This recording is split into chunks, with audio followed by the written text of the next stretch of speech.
Hello, here we are once again. And this is actually going to be my last thought for the week of this year. And yeah, that has had me reflecting on many things. Firstly, I always love this time of year. I love the time coming up to the moment of the winter solstice. Um, Partly because it's a reminder to me of impermanence, because the solstice itself is momentary, in that a point comes when the planet stops tilting in the way it is and it begins to tilt in the opposite direction.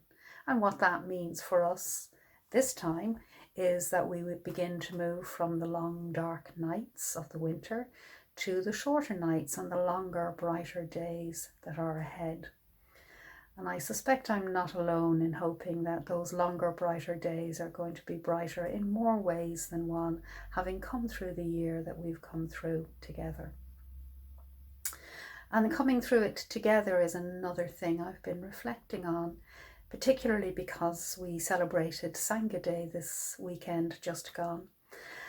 And it was a very beautiful celebration because due to the pandemic, we had an international, online, worldwide event. It was an opportunity for us to meet Sangha folk from all over the Triratna world, which of course is all over the world. And we had opportunities to hear people from India, from New Zealand, Australia, South America, North America, Europe, the UK, and of course Ireland. And that was really wonderful. And a reminder of the shared experience that we have, no matter where we are, no matter how different we imagine that we are sharing so much of our experience. That's something that came up in a class that I was running there last week.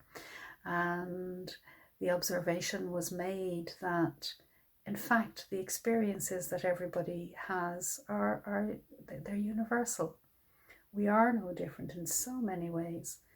It boils down to really, we all just want to be happy. We all just want to avoid suffering in our lives. And we want to continue to grow and progress and to be the best that we can possibly be, which of course is what we're trying to do in the Dharma life, in our life as Buddhists. And a really important part of that for me is the jewel of the Sangha, coming back to Sangha Day.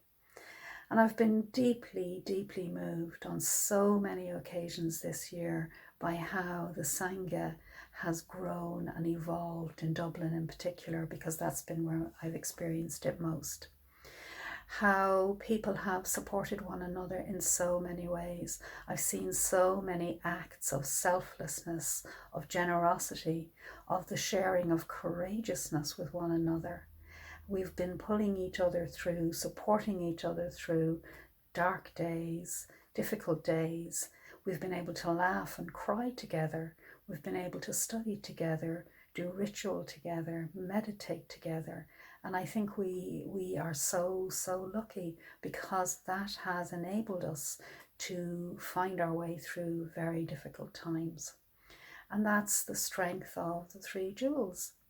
The Sangha jewel, of course, is the company of like-minded people. It's the company of people who we can be honest and open and vulnerable with. We meditate together. We share our life stories. We share our experiences in ways that we might find very difficult to do in other aspects of our life. And so that's what I want to celebrate and leave with you, is a big thank you to everything that each of you have done to enable the Sangha jewel to grow and flourish and be a bright light in the world.